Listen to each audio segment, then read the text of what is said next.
Darshan and ಗ್ಯಾಂಗ್ನಿಂದ Renukaswamy ಹತ್ಯೆ ಪ್ರಕರಣಕ್ಕೆ ಸಂಬಂಧಪಟ್ಟಂತೆ ಜಾಮೀನು ಪ್ರಶ್ನಿಸಿ ಸಲ್ಲಿಸಿದ್ದ ಮೇಲ್ಮನವಿ ಅರ್ಜಿ ವಿಚಾರಣೆ ಮುಂದೂಡಿದೆ ಸುಪ್ರೀಂ ಕೋರ್ಟ್ ಅನ್ನೋದ್ರ ಬಗ್ಗೆ ಮಾಹಿತಿ ನೋಡಿ. ಇವತ್ತಿತ್ತು ಅರ್ಜಿ ವಿಚಾರಣೆ, ಇವತ್ತಿತ್ತು ಸುಪ್ರೀಂ ಕೋರ್ಟ್ ಅಲ್ಲಿ. ಈಗ ಮುಂದೂಡಿಕೆ ಆಗಿದೆ. ದರ್ಶನ್ ಅಂಡ್ ಗ್ಯಾಂಗ್ನಿಂದ ರೇಣುಕಾಸ್ವಾಮಿ ಹತ್ಯೆ ಪ್ರಕರಣ ಜಾಮೀನು ಪ್ರಶ್ನಿಸಿ ಸಲ್ಲಿಸಿದ್ದಂತಹ ಮೇಲ್ಮನವಿ ಅರ್ಜಿ ವಿಚಾರಣೆಯನ್ನ ಸುಪ್ರೀಂ ಕೋರ್ಟ್ ಮುಂದೂಡಿದೆ. ಯಾವಾಗ ಅನ್ನೋದ್ರ ಬಗ್ಗೆ ಇನ್ನಷ್ಟೇ ಮಾಹಿತಿ, ಮತ್ತೆ ಯಾವಾಗ ನಡೆಯುತ್ತೆ ಅರ್ಜಿ ವಿಚಾರಣೆ ಅಂತ.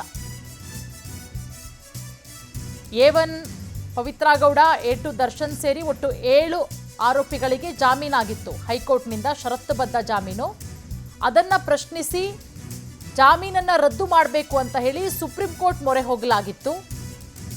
ಪ್ರತಿವಾದಿಗಳಿಗೆ 7 ಆರೋಪಿಗಳಿಗೆ ಸುಪ್ರೀಂ ನೋಟಿಸ್ ಕೊಟ್ಟಿದೆ. ದರ್ಶನ್ ಅಂಡ್ ಗ್ಯಾಂಗ್ನಿಂದ ರೇಣುಕಾಸ್ವಾಮಿ ಹತ್ಯೆ ಪ್ರಕರಣಕ್ಕೆ ಸಂಬಂಧಪಟ್ಟಂತೆ ಇವತ್ತು ಸುಪ್ರೀಂ ಕೋರ್ಟ್ ಅಲ್ಲಿ ಅರ್ಜಿ ವಿಚಾರಣೆ ಇತ್ತು. ಆದರೆ ಅರ್ಜಿ ವಿಚಾರಣೆಯನ್ನ ಈಗ ಸುಪ್ರೀಂ ಕೋರ್ಟ್ ಮುಂದೂಡಿಕೆ ಮಾಡಿದೆ.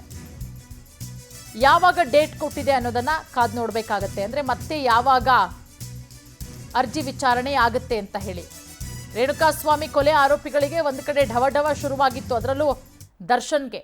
ಈಗ ಆಲ್ರೆಡಿ ಷರತ್ತುಬದ್ಧ ಜಾಮೀನ್ ಮೇಲೆ ಹೊರಗಡೆ ಇದ್ದಾರೆ. ಅದೆಲ್ಲದರ ನಡುವೆ ಸುಪ್ರೀಂ ಕೋರ್ಟ್ಗೆ ಅರ್ಜಿ ಸಲ್ಲಿಸಿರೋದು ಒಂದು ಕಡೆ ಮತ್ತಷ್ಟು ಟೆನ್ಷನ್ ಆಗಿತ್ತು. ಏನಾಗುತ್ತೋ ಇವತ್ತು ಸುಪ್ರೀಂ ಕೋರ್ಟಲ್ಲಿ ಏನಾದರೂ ಜಾಮೀನು ಅರ್ಜಿ ರದ್ದಾದರೆ ಮತ್ತೆ ಜೈಲಿಗೆ ಹೋಗಬೇಕಾದಂತಹ ಸಂದರ್ಭ ಕೂಡ ಇತ್ತು. ಆದರೆ ಈಗ ಸುಪ್ರೀಂ ಕೋರ್ಟು ಅರ್ಜಿ ವಿಚಾರಣೆಯನ್ನು ಮುಂದೂಡಿಕೆ ಮಾಡಿದೆ. ರೇಣುಕಾಸ್ವಾಮಿ ಕೊಲೆ ಆರೋಪಿಗಳು ಒಟ್ಟು 7 ಜನರಿಗೆ ಈಗಾಗಲೇ ಷರತ್ತುಬದ್ಧ ಜಾಮೀನು ಸಿಕ್ಕಿದೆ. ಇನ್ನುಳಿದವರು ಇನ್ನೂ ಕೂಡ ಜೈಲಲ್ಲೇ ಇದ್ದಾರೆ.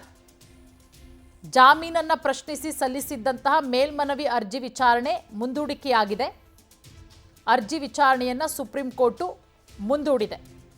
ಇವತ್ತು ಅರ್ಜಿ ವಿಚಾರಣೆ ಇತ್ತು, ಜನವರಿ 24ನೇ ತಾರೀಕು. ಈಗ ಪ್ರತಿವಾದಿಗಳಿಗೆ 7 ಆರೋಪಿಗಳಿಗೆ ನೋಟಿಸನ್ನು ಕೊಟ್ಟಿದೆ ಸುಪ್ರೀಂ ಕೋರ್ಟ್.